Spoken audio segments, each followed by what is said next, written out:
हरे कृष्णा, राधे राधे। आज हम महात्मा बुद्ध की कथा सुनाने वाले हैं। तो महात्मा बुद्ध की कृपा आप पर, आपके परिवार पे सदा सर्वदा बनी रहे। आइए हम वीडियो स्टार्ट करते हैं। शरीर स्वस्थ का रहस्य है, इसलिए अतीत का शोक मत करो, भविष्य की चिंता मत करो। बुद्धिमानी तो यही है कि आप ईमानदारी से अपने वर्तमान में जियो, लेकिन हम में से वर्तमान में जीना ही नहीं चाहते। दरअसल वो जीना ही नहीं चाहते, उन्हें तो बीते हुए कल की चिंता करनी है, आने वाले भविष्य की चिंता करनी है। और यदि आपको वर्तमान में जी सकते हैं तो कोशिश करके देख लो, आपका मन और आपका शरीर पूरी तरह से स्वस्थ हो जाएगा। एक बार आप जब वर्तमान में जीने लगते हैं तो आपको अतीत के बीतने का दुख होता है, ना ही आने वाले भविष्य की कोई चिंता रह जाती, बल्कि वर्तमान में चलने वाली आपकी सांसें भी आपको आनंद देंगी, जो आज से पहले आपने कभी नहीं देखा होगा, अनुभव भी नहीं किया होगा। दोस्तों, आज की ये कहानी हमें कुछ ऐसा ज्ञान देने वाली है जिससे पूरा सुन लेने के बाद आप अपने भूतकाल, अपने भविष्य काल को कहीं पीछे छोड़ के वर्तमान में जीना सीख जाएंगे। तो ये कहानी शुरू होती है एक व्यक्ति से। वो व्यक्ति अपने जीवन में बहुत दुखी था, बहुत परेशान था। वो एक पहाड़ की चट्टान पे बैठ के रो रहा था, बिलख रहा था। तब वहाँ से दो भिक्षुक गुजर रहे थे। वो उसको देख के वो भिक्षुक वहाँ व्यक्ति के पास गए और उससे कहने लगे, क्या तुम यहाँ से कूद के अपनी जान देने की सोच रहे हो? वो व्यक्ति कहता है, आपने बिल्कुल सही जाना, लेकिन आपको इससे क्या फ़र्क पड़ता है? ये तो मेरा जीवन है, मैं जो चाहूँ मैं करूँ। तो वो भिक्षुक उससे बोले, तो फिर अभी बैठ के रो क्यों रहे हो? अगर तुम्हें अपनी जान लेनी है तो यहाँ बैठ के रोने से क्या फ़ायदा? इस बात के सुन के वो व्यक्ति थोड़ा सा क्रोधित हो जाता है और बहुत भिक्षुक से कहता है, देखिए महाराज, मैं जो करने आया हूँ वो तो मैं करूँगा, लेकिन आपको इसमें दखलंदाजी करने की कोई ज़रूरत नहीं है। इतना कहते ही वो व्यक्ति फूट फूट के रो पड़ा। तभी वो बौद्ध भिक्षुक बोला, अच्छा ये बताओ, क्या तुम सब कुछ छोड़ के आए हो या अपने साथ कुछ लाए हो? तो वो व्यक्ति बौद्ध भिक्षुक को जवाब देता है, हे गुरुदेव, मैं सब कुछ छोड़ के आया हूँ। मेरे पास सब कुछ अब कुछ नहीं है, ना मेरे पास सब कुछ खाने के लिए बचा है और ना मेरे पास कुछ है, तो मैं जी के क्या करूँगा? तो वो बौद्ध भिक्षुक उस व्यक्ति से कहता है कि फिर तुम अपने सर पे बोझ लेके क्यों ये बोझ ढो रहे हो?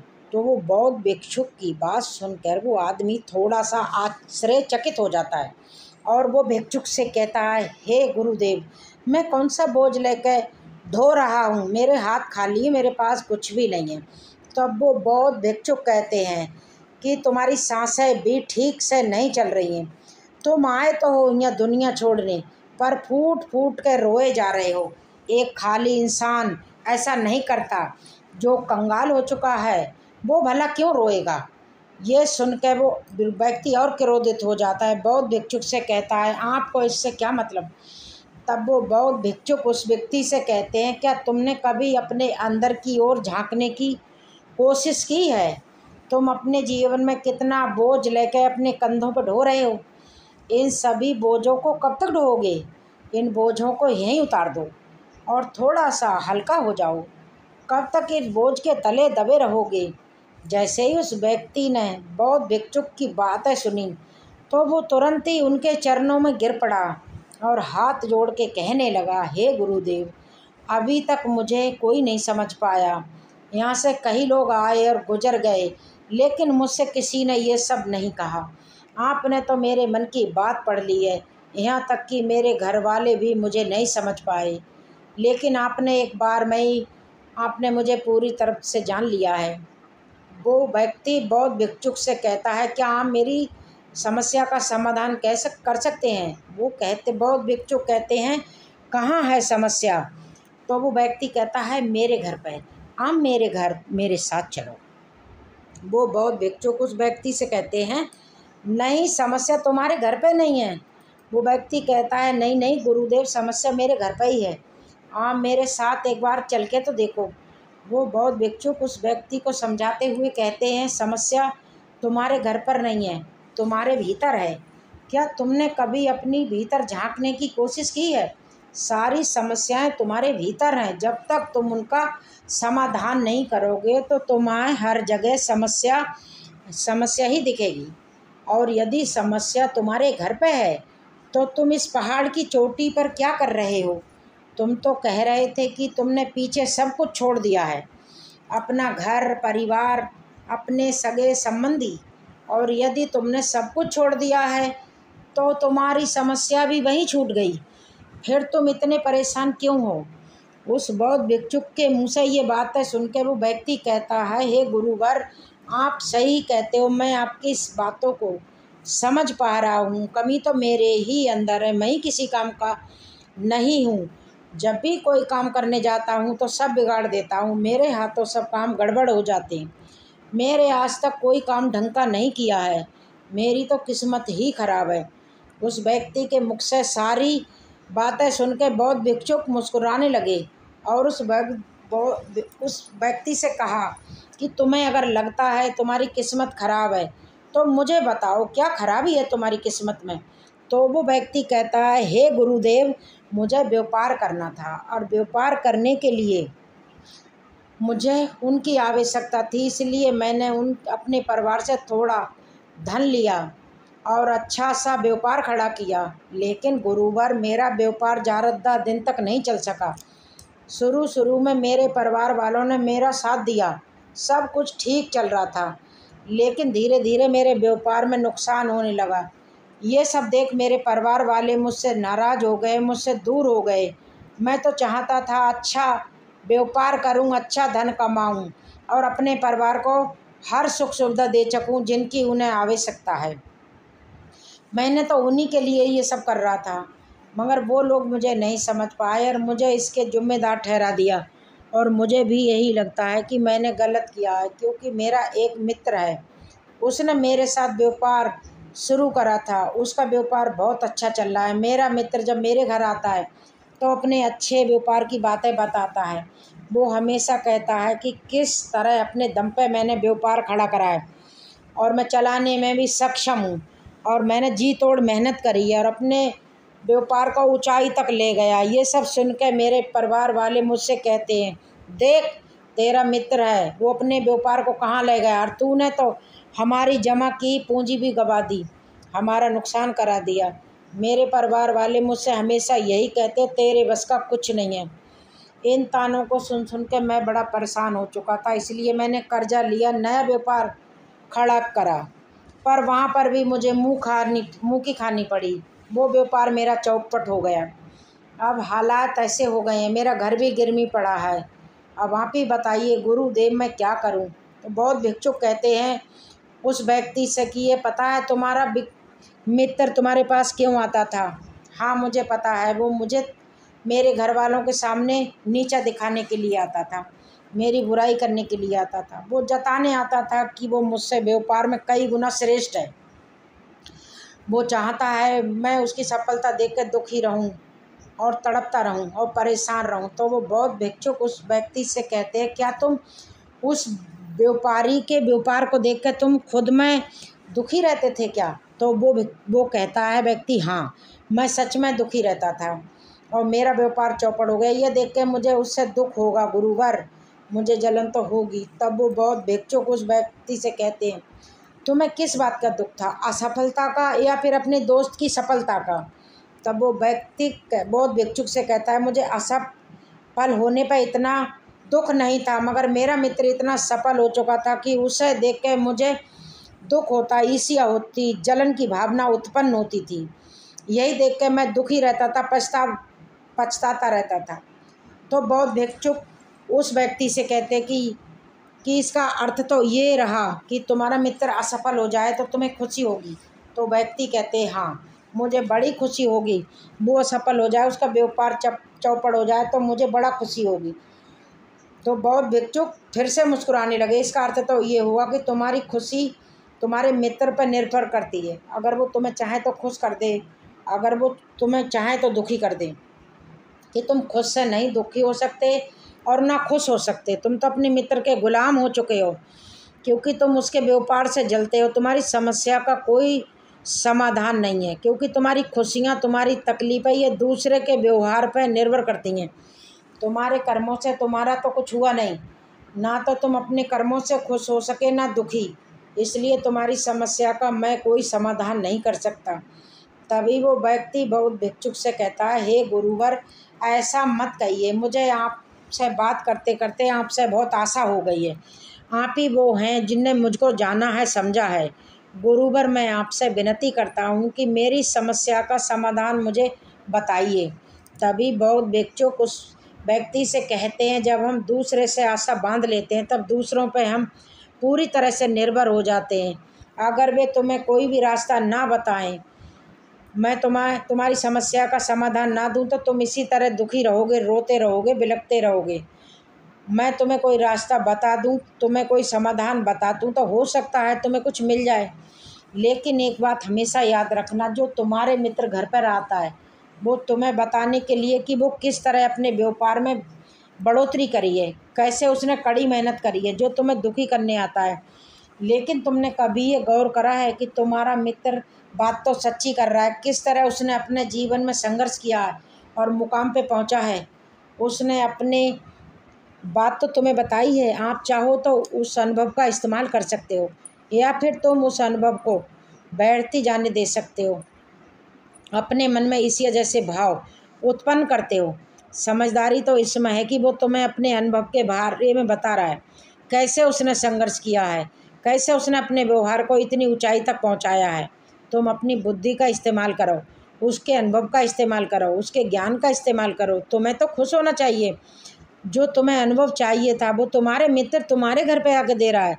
ईश्वर तो तुम्हें अपने मित्र का आभार प्रकट करना चाहिए। घर बैठे बैठे तुम्हें अनुभव प्राप्त हो रहा है जो तुम अपने जीवन से नहीं प्राप्त कर सकते। इसीलिए आगे बढ़ो, संघर्ष करो, उस अनुभव का इस्तेमाल करो, कहीं हार मत मानो, क्योंकि समय ही एक ऐसी खूबी है, समय चाहे जैसा भी हो बदलता ज़रूर है। इसलिए समय चाहे जैसा भी हो, अच्छा या बुरा, दोनों का गुजरना तय है। लेकिन सबसे ज़रूरी है यहाँ पर समझने वाली कि इन दोनों वक्तों को देख कर तुम्हारा अच्छा वक्त शुरू होगा, तो तुम अपने संघर्ष से अपने व्यापार को खड़ा करो और अपने व्यापार को उन ऊंचाइयों तक ले जाओगे। तब वही तुम्हारा मित्र तुम्हारे सफलता के नहीं, तुम्हारी असफलता के गुण गाएंगे, ताकि तुम उनकी तरह कोई गलत निर्णय लो और उन्हीं की तरह तुम बर्बाद हो जाओ। और यहाँ पर तुम्हें अपनी बुद्धि का इस्तेमाल करना होगा।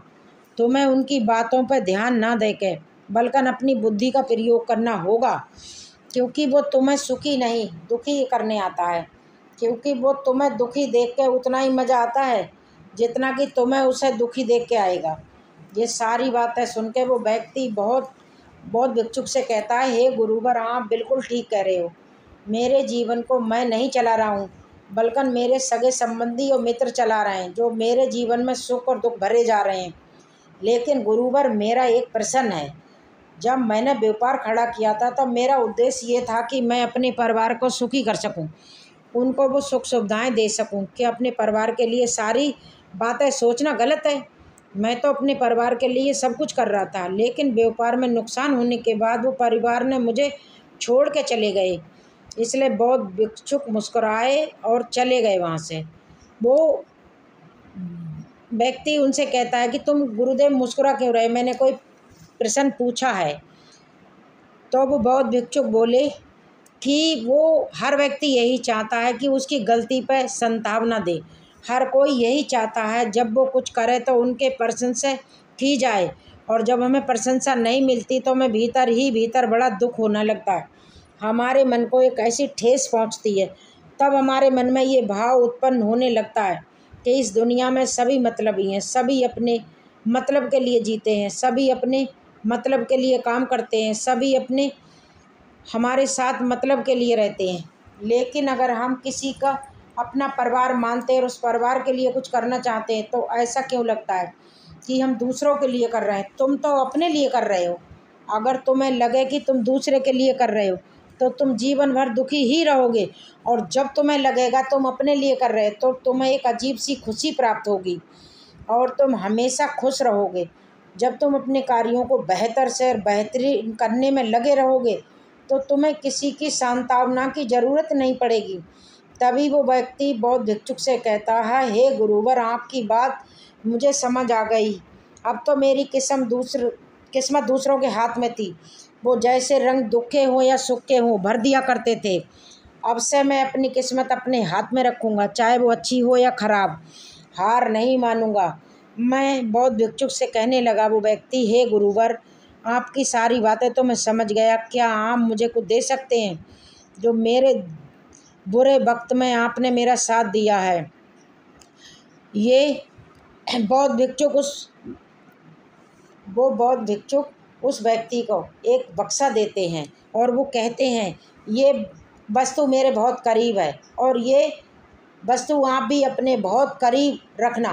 और ये ऐसी वस्तु है, आपको बड़ी से बड़ी दुख से निकाल सकता है, बड़ी बड़ी विपत्तियों से छुटकारा दिला सकता है। जब तुम्हें कुछ लगे कि कोई राह नहीं दिख रही है, सब कुछ व्यर्थ है, वो भी व्यर्थ है, ये दुनिया भी व्यर्थ है, यहाँ रहना भी व्यर्थ है।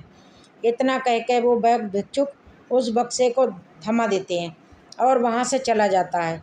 वो व्यक्ति उस बक्से को लेकर वापस अपने घर जाता है और एक नया कारोबार शुरू करता है।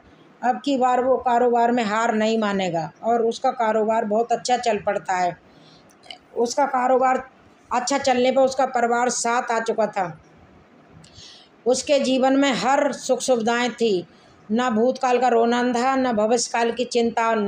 वर्तमान बहुत बेहतर हो गया था। लेकिन समय हमेशा बदलता है। जिस समय से बुरा समय हमेशा नहीं रहता, अच्छा समय भी हमेशा नहीं रहता। उस व्यक्ति के जीवन में फिर अच्छा समय समाप्त हो चुका था। वो जिस राज्य में रहता था, उस राज्य पे किसी राजा ने चढ़ाई कर दी। वो राज्य तबाह हो चुका था। उसका व्यापार भी सब तहस नहस हो चुका था। वो वहाँ से भागना पड़ा। उसके पास फिर खाने पीने के पैसे भी नहीं बचे थे। बच्चे बीमार पड़ चुके थे, उनके इलाज के पैसे भी नहीं थे। तब उसे एहसास होने लगा ये सब व्यर्थ है। उसका जीवन भी व्यर्थ है, पूरा संसार व्यर्थ है। जो कुछ बातें बौद्ध भिक्षुक ने कही थी वो सारी बातें व्यर्थ है। आज मेरे पास कुछ नहीं बचा, मेरे पास जीने का कोई मकसद नहीं है। वो व्यक्ति अंदर से पूरी तरह निराश हो गया था, टूट चुका था। वो व्यक्ति ये सब सोच ही रहा था, तभी उसकी नज़र उस बक्से पे पड़ी जो बौद्ध भिक्षुक ने उसे दिया था। उस व्यक्ति ने उस बक्से को खोला। उसमें एक पर्ची थी और वो उस पर एक कागज़ निकला और उस कागज़ पर लिखा हुआ था कि आपकी किस्मत कहीं से भी खुल सकती है और आपके पास कुछ भी कर सकते हैं। उस पर्चे को पढ़ने के बाद उस व्यक्ति के मन में फिर से आशा की लहर दौड़ पड़ी और अपने जीवन में फिर से हिम्मत बांध कर और ऊंचाइयों को छूने के लिए फिर से मेहनत करने लगा। हरे कृष्णा, राधे राधे।